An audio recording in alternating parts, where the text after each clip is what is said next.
Today is my birthday, and I have lived for a number of years. I was 30 the other day, and after 30, I've lived another 8 years. So today I'm celebrating my 38th birthday. A lot of days, a lot of years, a lot of months, a lot of weeks, and in my life, there are things that I have done that I'm pretty proud of. And I could say they're the most daring things I have done in my life. Perhaps they will be random, perhaps I will just say them one at a time. So I have not received any birthday gifts, but my friend bought me popcorns for my birthday, and I think I used to love popcorns.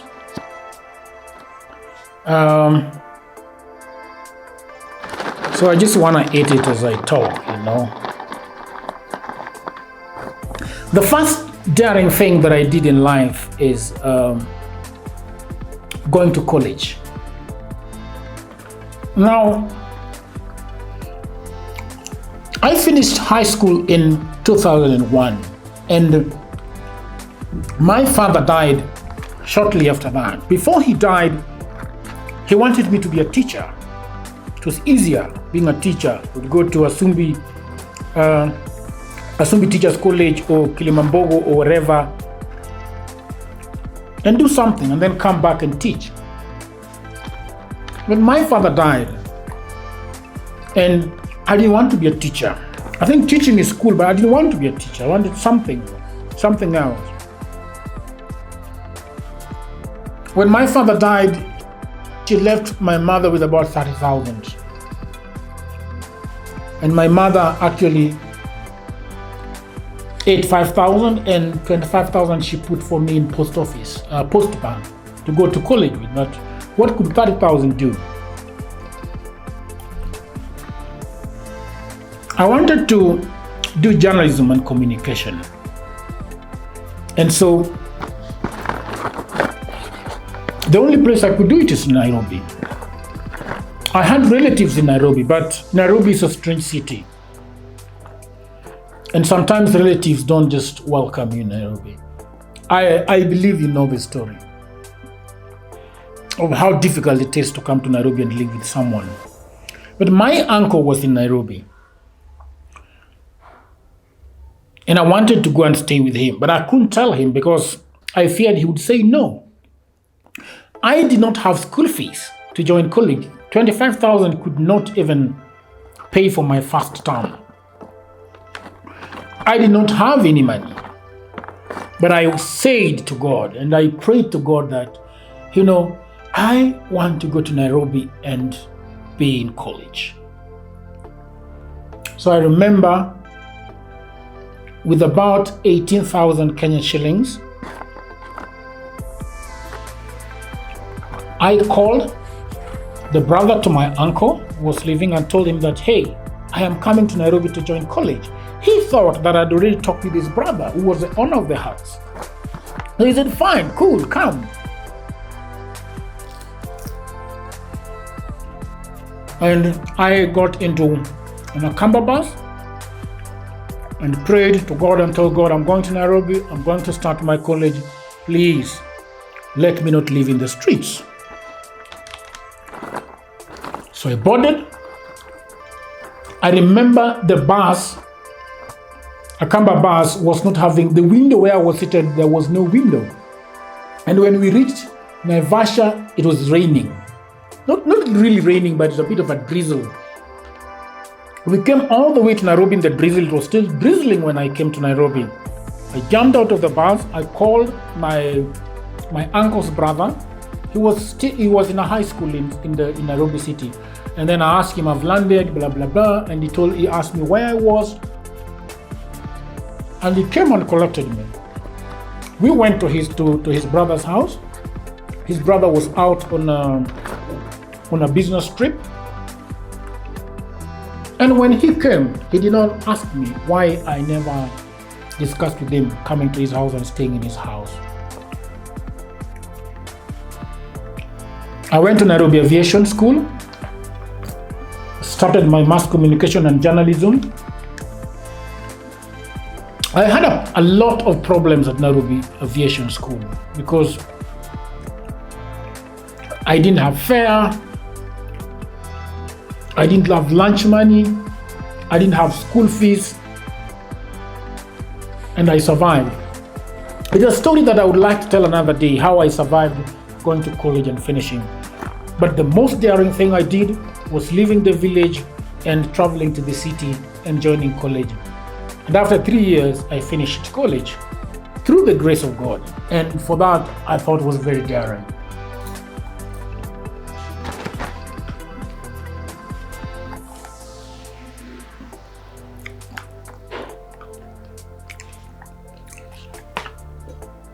The second daring thing I did was going to Rwanda. So I said it in the other video that I went to Rwanda for 8 months to research on the ghost of 1894. So there's a story of me going to Rwanda. So when I finished college, I went back to Kisumu where my sister was living. And the urge to write the story of the genocide was biting me. And I want to go to Rwanda. But how do I go to Rwanda? I didn't have an international passport. I didn't have a phone. So my sister gave me a phone to use. And then I wanted the international passport so bad that I sold the phone not to get it. When I went to the immigration office and told them that I wanted to have a passport, they told me, "Where's your birth certificate?" And I was like, "Birth certificate? I didn't have one." So they sent me to another office to go and get a birth certificate. And the guy was like, and by this time my mother had already died, so I was a total orphan. When you die in the village, you don't have a death certificate. You're buried and the world forgets you. If you're lucky, they will cement your grave and people might pass close to it and remember you. But mostly in the village, grass grows on the grave and the grave disappears. In fact, I can no longer pinpoint where my mother's grave is, where my father's grave is, because it disappeared. I told the gentleman, I don't have a father, I don't have a mother. Where do I get a birth certificate? Where do I get the IDs? And they were like, dude,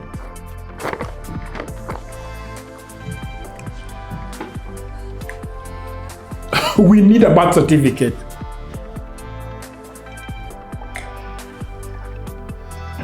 So I refused to get out of the office. I told them, well, I need a birth certificate. I am a Kenyan, I am Luo, and you're Luo. We can speak Luo, we can talk Luo. Why do you think I knew Luo? I am Luo. I was born in Kenya. And I became a nuisance in that office. And then there is this Luo guy that was sitting there the whole time, not speaking, just looking at my antics and wondering where the hell I'm coming from. At the end of the day, the guy said, give this boy what you want so that he can get out of our office. They gave me a birth certificate there, and then I did not pay a single shilling to get that thing. That was really, really, really daring for me. And then after that, I went back to where they get the passport, and they told them, I want a passport, I want to go to Rwanda. And then after selling the phone that my sister gave me, I applied for the passport.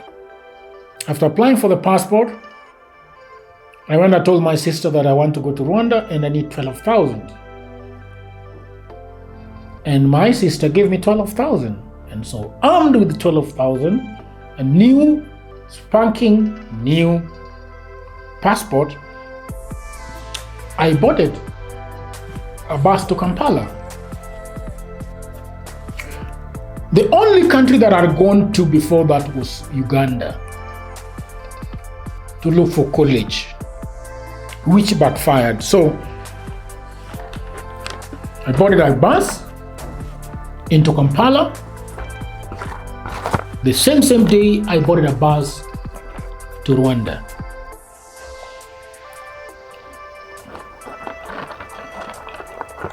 I arrived in Rwanda, spent 2 days in a motel, and then found my way in Rwanda. In Rwanda, I lived there for 8 months. This is a story that I would like to tell another day. But the most daring part of it was actually going to Rwanda. And it was tough. But I'm glad I went to Rwanda. So, the other daring thing that I did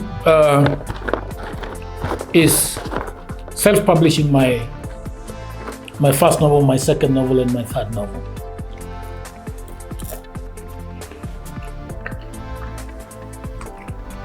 A lot of people have asked me why I self-published. They don't know the story. Generally, if you want to publish in Kenya traditionally,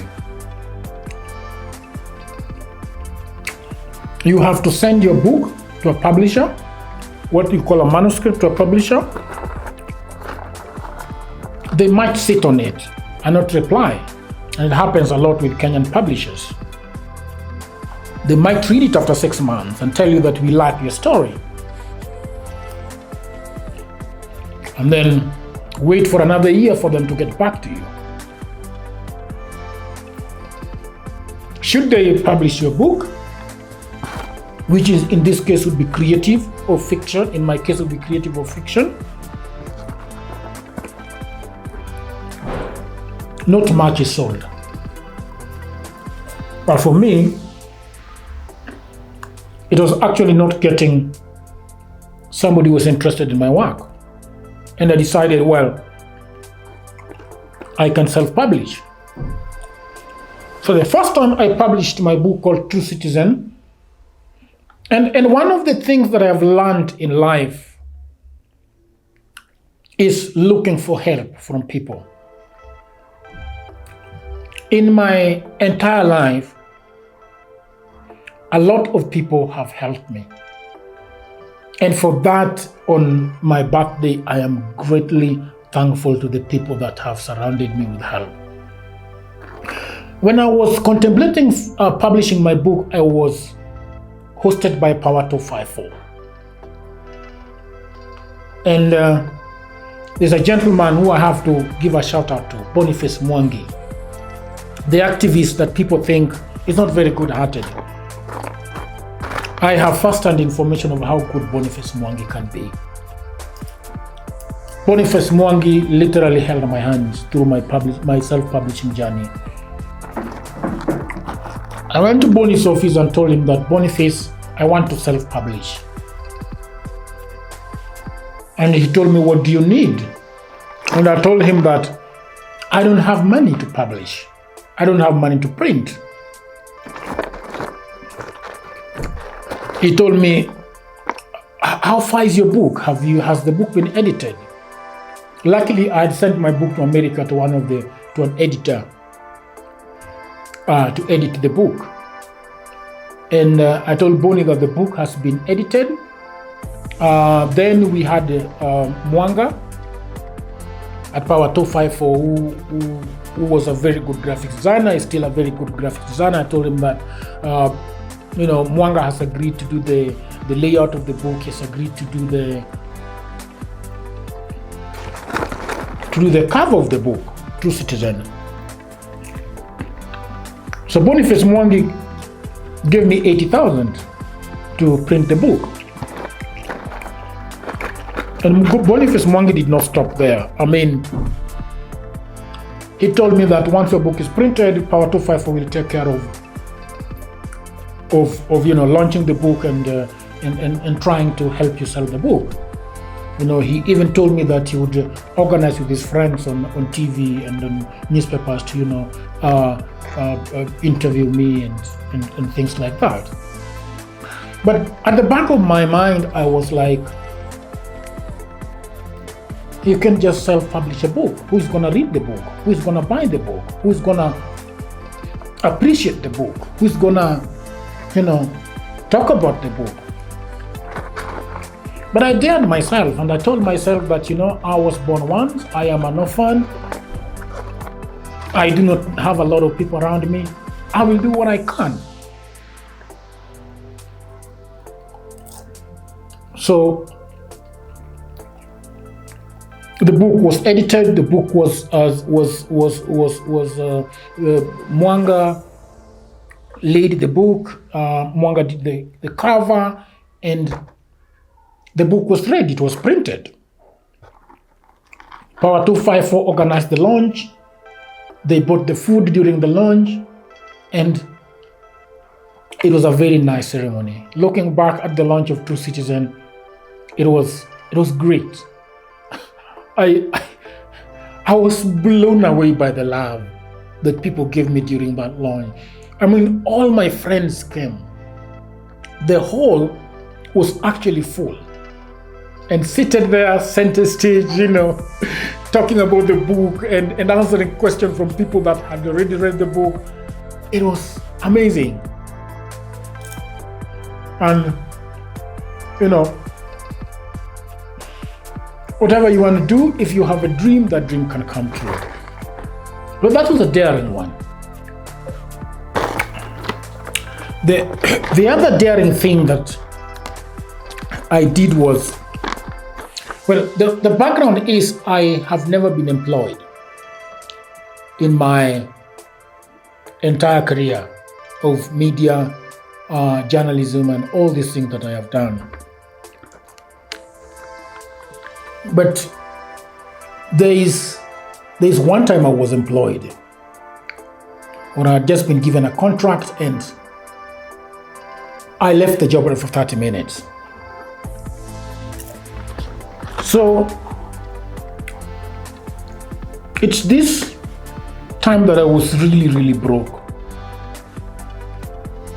I didn't have any money, and I was pretty desperate to get something to keep me going.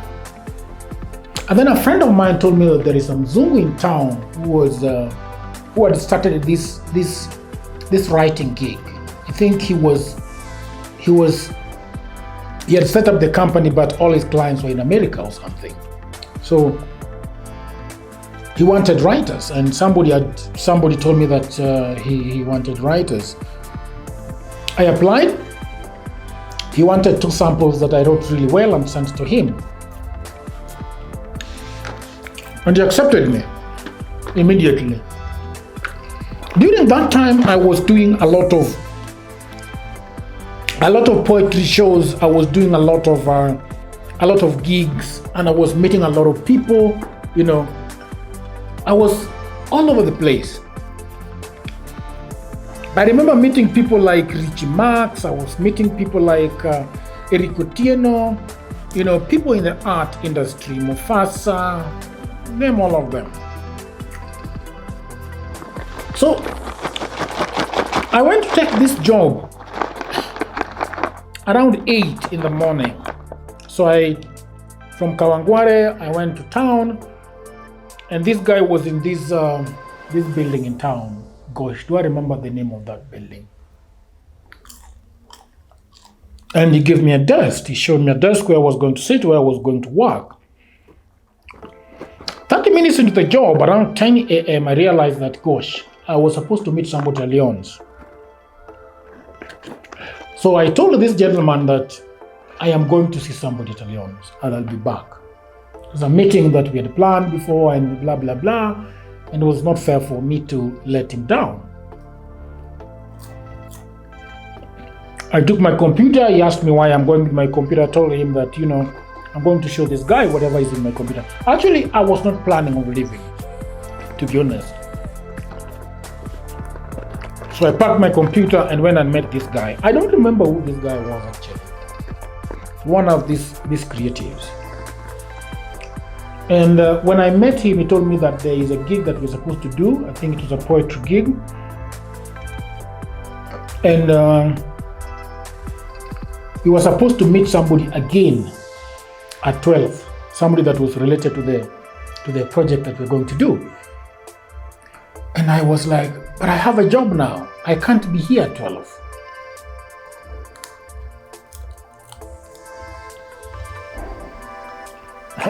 I thought about it and said, gosh, this is not going to work. I never went back to that job.